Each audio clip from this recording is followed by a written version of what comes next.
Hi everyone, welcome back to my channel. I'm Deanna and you're watching Orchie. I think you can see what this video might be about, but before we begin, I'll just apologise because it's a really noisy afternoon in my backyard. We have quite a few houses like bordering us with pools, and we've even been in our pool this afternoon for the first time this summer. It's just a glorious summer afternoon here in Brisbane. So there's lots of kids playing about, the neighbours are all out doing their stuff, so that's fine. I really wanted to film just in case I didn't get a chance again, and because the flowers are just looking so spectacular today, I'm going to make a video about my Laelias and my Laelia crosses today. It's not really a care tutorial because this is seriously the best flowering I have had ever looking after these guys, and I think you can probably tell why. It's the conditions that they're in this year. So another thing I just wanted to mention is during the video I may unintentionally use Laelia and Cattleya sort of interchangeably, but just to note that they aren't actually interchangeable. So Laelia falls under this Cattleya umbrella, but with the advent of like DNA testing and stuff, as many of you would know, there's just been a huge reshuffling of the naming of the orchids and what classification they fall under. Basically, as far as I understand, many of the Laelia have been reclassified as Cattleya, particularly the Brazilian subtypes. And as you know, Cattleya is really more of an umbrella, so not all Cattleya are Laelia. But I just adore the name Laelia, and I think it really sort of describes this group of orchids. The Laelia can sort of be thought of as either the Mexican or the Brazilian types, and this is me just speaking from a very lay perspective, but the ones that I have are like the Brazilian type, so a lot of those are actually reclassified as Cattleya now. The Mexican ones tend to be cooler growers. Know that they tend to be hardier, but because of the climate I'm in, it's not a cool climate, so I just don't think they would do very well. I believe like Laelia anceps are a Mexican variety, and I don't have that one. But anyway, I'll get started, but first I just want to show you the Laelias that I have. So we'll start over here with my Cattleya Bella, which has recently flowered. It's not in flower anymore. It's like a big spider web on top of it. I've got quite a few little friendly greenhouse spiders that have made their home here, but I don't particularly like looking into spider webs all the time. So if you guys have any like tips on how to manage spiders in a greenhouse without having to kill them, but also not having to destroy their home by walking through spider webs, please let me know. So this is my Cattleya Bella. I got it on a whim from Fame Orchids on a visit there one day. She is an absolute beautiful orchid. It's still in the original pot that it came in, and you can see the size of these pseudo bulbs are just really big. It grows these enormous sheaths, sometimes to the point where the buds have difficulty getting out, and I think that's one thing we will talk about today, the sheaths that I think that we can probably attribute mostly to Laelia pepperata. They have these massive thick sheaths. I'm not sure about labiata because I haven't seen the Cattleya labiata on its own before. This cross in particular has very thick, sturdy sheaths, almost as big as the leaf itself. These leaves are like, I don't know, they're like cardboard. They are so stiff and so tough. You can see they have quite a red tinge to them. So Cattleya Bella is a cross between Laelia pepperata. So Laelia is now Cattleya, but I'm going to keep calling it Laelia pepperata. And it's crossed with a Cattleya labiata. And this one in particular, I believe, is the labiata rubra variety, because these flowers are just so stunningly pink purple color. The flowers are massive. They are pretty much bigger than my hand, and they just smell divine. The whole shade house smelled divine. So I just it just dropped the flowers maybe 2 weeks ago. I'll talk about the care and the sheaths after I show you the rest of these orchids. This one here is Laelia perennia. Now it doesn't get much airtime because it's never flowered for me, despite I mean, quite a large amount of light. It was directly under some pretty strong grow lights while I was at my last house, and it still didn't flower. It does produce some blind sheaths there, so we'll see how it goes in the shade house. The plant itself grows really well. It has a really cool growth habit, so these new growths all come up quite flat, but yes, never flowered. So if you do have this orchid and you have any tips or tricks to getting it to flower, please let me know.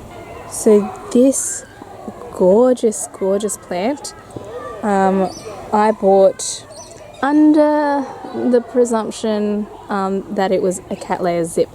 It's not. This is actually a Laelia tenebrosa, so former Laelia. So Cattleya tenebrosa crossed with another former Laelia, Cattleya milleri. But the tenebrosa is a 4N, so its features are much stronger. So it's basically like 2/3 tenebrosa and 1/3 milleri. So it gets this really gorgeous red colouring from the milleri, I believe. The tenebrosa is a little bit more of a browny colour. It is a really beautiful flower though, I have to admit. But it wasn't the zip. This plant is absolutely gorgeous, and it is a big favourite of mine just because it's so bloody vigorous. So I've got so many sheaths here. I don't think I've counted them, but at least seven sheaths, and that's only because this one, actually, nope, this one is going to bud as well, I think. So I had to cut the end of this off, or I might have just broken it off because the scale seemed to really like attacking these sheaths. So that's budding. It lost this sheath completely here, and it tried to bud, and I thought it was doing all right, but I've come out here today and those buds have completely dried up. So you can sort of see how important the sheaths are to protecting the buds inside for these plants. It just couldn't manage to bring out these buds. So I mean, the conditions of this shade house and the conditions in Brisbane at the moment, it's super humid. It's been pretty hot from pretty early on, but it's been raining a lot too. So I mean the orchids really love these conditions, but that rain cycle along with this really strong sun afterwards can actually damage. You can see there's like this damaged bud here, which I think is because it was raining so heavily and then just smacked by 30-degree direct sun with no clouds. Yes, the flower didn't survive there. So anyway, I think we're in for quite a show. You can see that. Another spike emerging there. And we've got, yeah, like I said, at least 7 flower spikes coming out. They may not all come out at the same time, but it is still going to be quite the show. So the other 2 plants I wanted to show you are my Laelia, now Cattleya purporatas. That one back there, that huge one, is a no ID I got from my auntie a few years ago. I'm just assuming it's a Laelia purporata. Flowers are a little bit more pink in hue, but yeah, it doesn't actually have a label or a name, but it has always been my pink Laelia purporata. This one does have a name. This is, oh, good one. I should have checked this. The variety has faded, so I'll put the variety down here. So historically, I have had a really difficult time flowering this Laelia purporata. At the beginning of my journey, I had a really hard time keeping them in the first place. So I will talk about that, and I'll talk about the troubles I came across with repotting them, because I didn't have a lot of success with a few of my early repots, and I've lost quite a few Laelia purporata over my time. But this one has been fairly vigorous in terms of growth. In the first couple of years, a lot of trouble trying to even get a sheath to develop, and then after that I had trouble getting those sheaths basically to bud. Say I had it in super bright conditions, and sometimes I'd only get one of the sheaths to pop out one flower. So this, even though it doesn't look like much, is actually one of the best flowerings I've had. Now, the absolutely fantastic thing about Laelia purporatas is how vigorous they can be. So this one has 2 directions of growth, but this one has multiple directions of growth. The thing is, each of those directions of growth can grow multiple pseudobulbs over the course of the year. So these plants have a definite growing season and a definite flowering season. So it can grow multiple pseudobulbs, multiple sheaths. It rests for a little bit in the cooler months, and then it will flower or start budding at least in spring for an early summer show like we're getting now. So you can get multiple growths. Even if you have like just 3 directions of growth, you can get multiple growths in that same direction, all flowering at the same time. So if you keep your growing conditions well, fertilize well, and give this plant the conditions it needs during the year, you could be in for a really spectacular show. And I think that this is a really, really lovely show. I still consider myself a beginner, but I am so impressed with the show that Purporata is putting on. So back to this one, but I've got a total of 5 flowers, and you can see that it's quite a white flower with a gorgeous big lip there. Very fragrant. All these plants are very fragrant. And I did want to show you the flower that didn't quite make it through the sheath, so I had to help it. I had to cut this sheath open. What I do think is that these sheaths can be very tough, so they are needed for the buds to develop well, to protect the buds until it's time for them to emerge, but you need to watch them emerging. And I think that sort of has to do with that wet dry cycle. So if they're about to emerge and it's a particularly dry week and you don't get around to watering them, you may end up with not enough of that hydrostatic like water pressure to get these buds strong enough to emerge from that really strong sheath.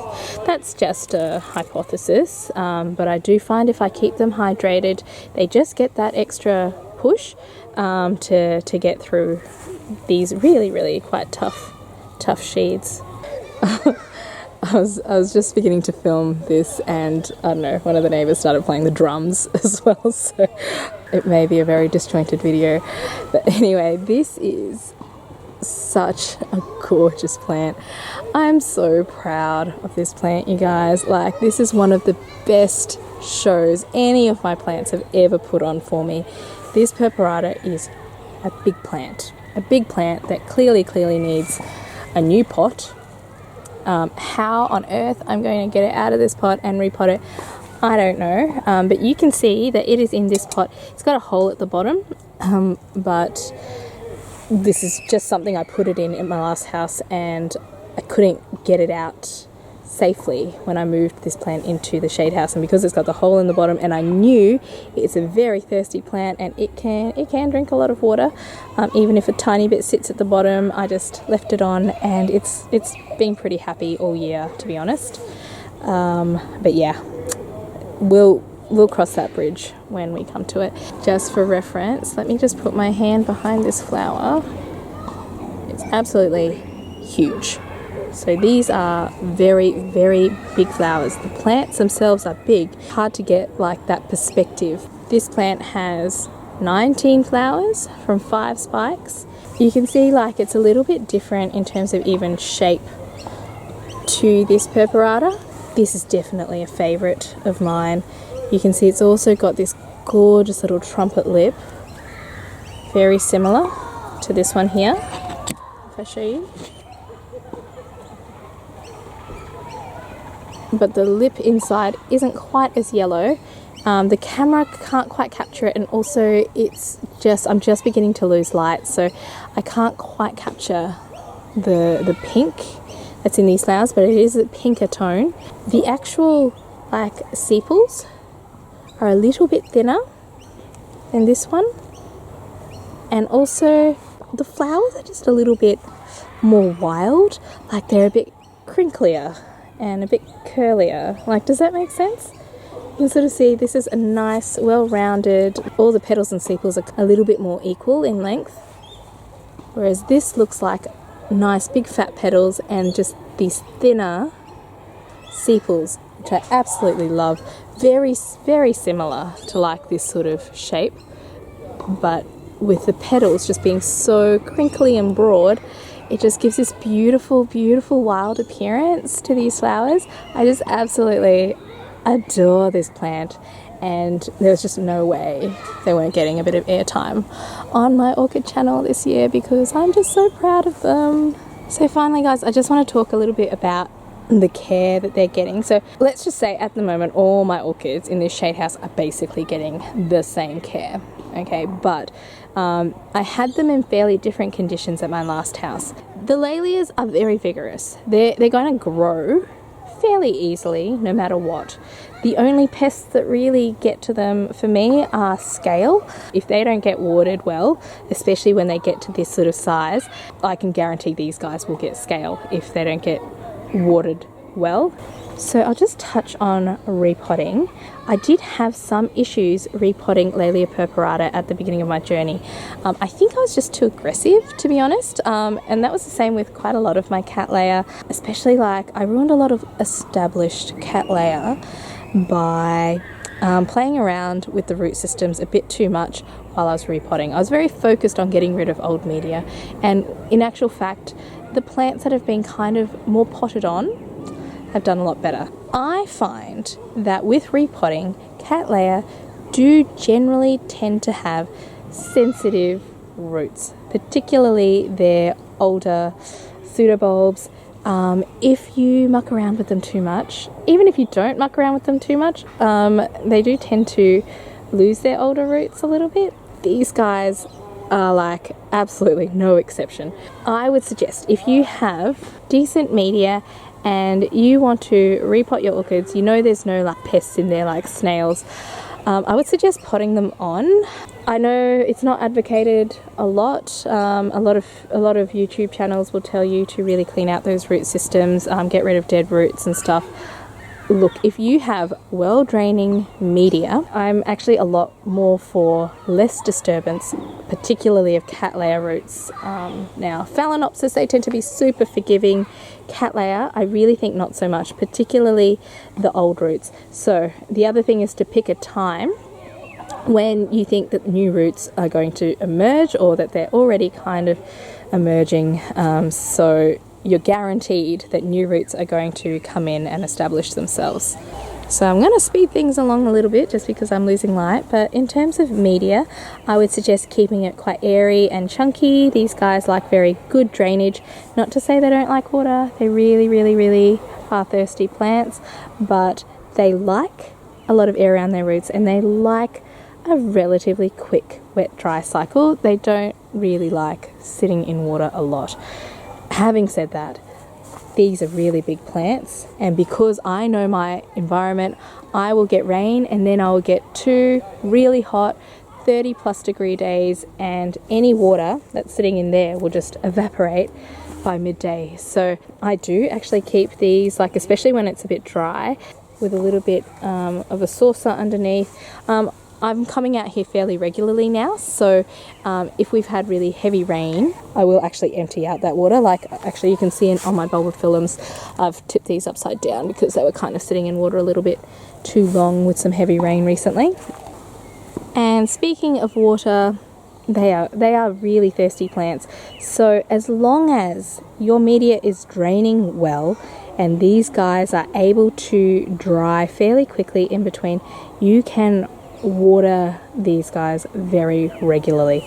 They do like that wet dry cycle, but if you've got lots of air around the roots, I mean, it can rain for several days here, so these roots won't dry out in that time obviously, but they're fine because I don't let them just sit in a big bowl of water. So if you have really heavy media and you overwater and those roots don't have any room to breathe because the media is too dense, that's when you're going to have problems.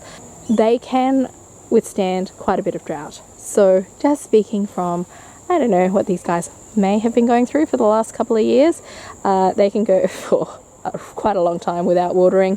It just means they don't grow quite as well, but they've got lots of reserve, so they may also just not get as strong a growth and be a bit more susceptible to like scale and other pests perhaps. Fertilizing These guys will eat up fertilizer like nothing else. Like I said, they can grow several of these big fat growths in each direction every growing season. So you do need to feed them fairly well for that to happen. In terms of light, these guys particularly, as much light as you can give them without burning them.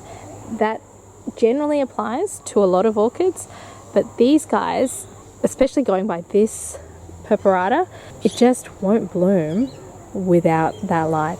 This one is a much easy bloomer. Look, it's bloomed every year for me. It just hasn't bloomed like this every year for me. But this one, like I said, I've had sheaths that don't flower. I've had trouble getting the sheaths in the first place when it was a smaller plant. So that, I guess that's the other thing, you know, you can see the size of these pseudobulbs compared to this pseudobulb. I really think like the light is an all year thing. So with these seasonal plants, the ones where you have a definite growing, resting, flowering cycle, the length of the day changes throughout the year as well. So the amount of light that they get in terms of like the length of day changes from winter to summer. So there's a few different cues that they get, and that's the same with all seasonal plants. So, you know, it's about the amount of light, but also it's about the length of day, and it's about the temperature and that change in temperature.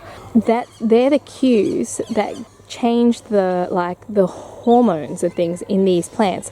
And I think there's a certain benefit then to growing these guys outdoors, because it's harder indoors to control all that. It is a lot about light, but it's not 100% about light getting these guys to bloom.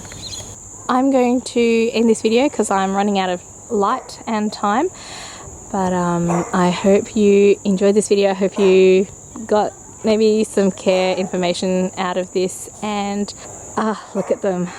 That is just absolutely beautiful. I can't wait till I get a few more flowers opening on this one. Anyway, I hope you are having a wonderful day, and happy growing until I see you next time. Bye.